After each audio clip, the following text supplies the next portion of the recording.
Good day. How's everybody doing today?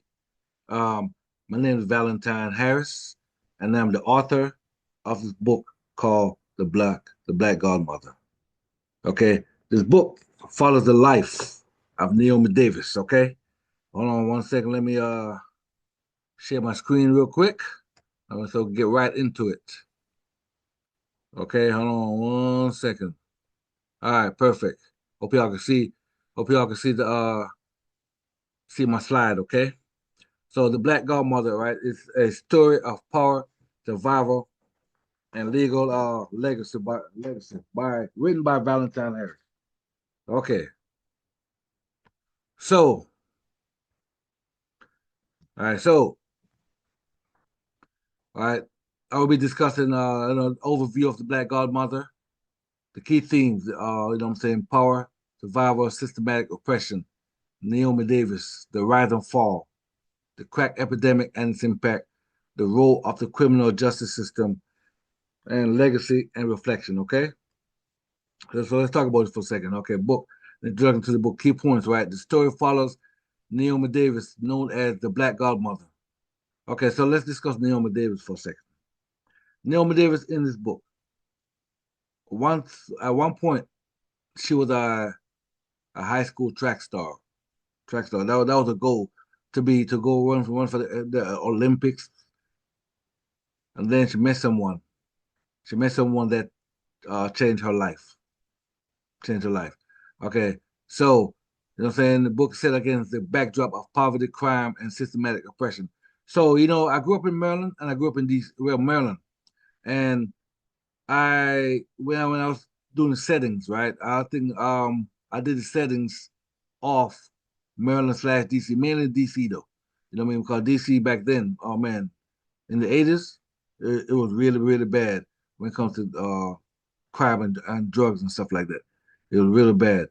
All right. So it explores the impact of the 1986 crack cocaine laws on the black community. Okay, although this book is fictional, right? Although the book is fictional, it still goes into depth of how the crack cocaine back then destroyed the black family. Okay, it highlights the criminal justice system, as I was saying, the role in dismantling families, discusses the theme of survival, power, and consequences of the drug trade. Okay, you know what I mean? Naomi Davis, she was a ruthless, you know what I'm saying, drug dealer. Okay, a lot of back then, a lot of her male counterparts couldn't take her seriously. She had to prove herself for her being a female. Even the police, they were trying to catch her. Didn't know it was a woman doing uh making some moves, but they soon found out. Okay, so Neil Davis, the Black Godmother, right? Her early struggles shaped her into a leader. She became the head of the Eighth and L Street crew. Okay, so I decided to name it the Eighth and L Street crew for a reason. Because back then in DC, they have a crew called the Eighth and Eighth, the Eighth and H crew. But like, let me do something a little different. All right, her power was built on survival, not ambition. The system left her with limited choices, pushing her into the drug trade. Okay, now back in those days, man, especially in the 80s, if you grew up poor in the ghetto, in the hood, and you're young, and you seen older guys driving expensive cars. I mean, guys that's not much older than you are, driving Mercedes Benz, BMW. You know what I mean? Wearing the freshest gear. You know what I mean? The nicest clothes, the biggest chains, and you're the young black kid. See that? That's going to entice you to want to get that as well. And that's what happened to a lot of young black kids in my neighborhood back then.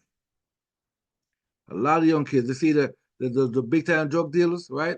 Especially the boys see the big time dope dealers, and they have the prettiest girl, the dime piece. They would say females. You know what I mean? And you're 13, 14, 15 years old, and you see that. Of course, you want a piece of that pie. Because we didn't have no doctors and lawyers to look up to. We didn't back in those days. All right. So, okay, of course, the crack epidemic and its impact, right? So, this book, man, really portrays. You know what I mean? It's a like I said, it's a fictional book. You know what I mean? With some great characters in there, like Big Ray, that's very loyal to Naomi, loyal, very loyal to Naomi, right? Even I'm a Jamaican, so I even had to put a Jamaican guy in the book, right? You know what I mean? That was loyal to her too. Even you know what I'm saying? That was loyal to her too, right? But how impact impactful the crack epidemic was back then. Seriously, man, it was really bad. Even me, like when I would notice, right, like like let's say sit a couple together, for example, boyfriend and girlfriend live together. And guess what? The boyfriend is a drug dealer, right? They're say over 18. Boyfriend is a drug dealer. Next thing you know, that boy get caught up with some dope. He got 5, 6 years, 10 years, whatever, in jail. No, this woman now have two kids by this dude. No, she had to grow up as a single mom. I've seen it. This woman had to grow up as a single mom. And then guess what happened after that, right? No, she don't have that man to really protect her and guide, not really guide her, but really have her back. No, because no, he's in jail, right? Raise his kids from jail. She's stressed out because she got these kids she got to raise. No, she's on welfare, right? And the system just kept continuing going. And guess what happened after that? Now she became a victim of the crack. Now the same woman that was eating off the crack cocaine is now smoking the damn crack because she's stressed out. Her life is just fell apart because the man was her world. It happened back then. Okay, so this book, man, really portray a lot of great stuff from this book. Okay, so the criminal justice system, right, role, the mass incarceration became a tool of oppression. Young black men and women were disproportionately imprisoned. Naomi's life choices were shaped by a system that offered no alternatives. Instead of rehabilitation, harsh sentences were enforced. And this created a cycle of generational poverty. Believe it or not, I know I said it like when my last video, man, about my black vote doesn't matter. It matters who you vote for. Because all these things happen because of people up there in DC. See what I'm saying? Because they're not fighting for us, or we're not fighting to try to make things better for ourselves either. You understand me? But the book they'll portray a lot of great stuff though. All right, so the legacy of reflecting Naomi Davis, Her Rise and Fall. The novel forces readers to question the role of society in crime. It's not just a story of crime; it's a reflection of real life struggles. What has changed since the crack epidemic has? What hasn't? So since the crack epidemic, that's a question that we need to answer ourselves, right? Answer to ourselves, especially people in my age, the Generation X, the Generation X people, right? Since the crack epidemic until today's time, what has really changed? Has things really changed since then, or things that just evolved for the worse? I've gotten worse. You understand me? That's a question that we need to ask ourselves. And if things have gotten worse, what can we, as a society, do about it?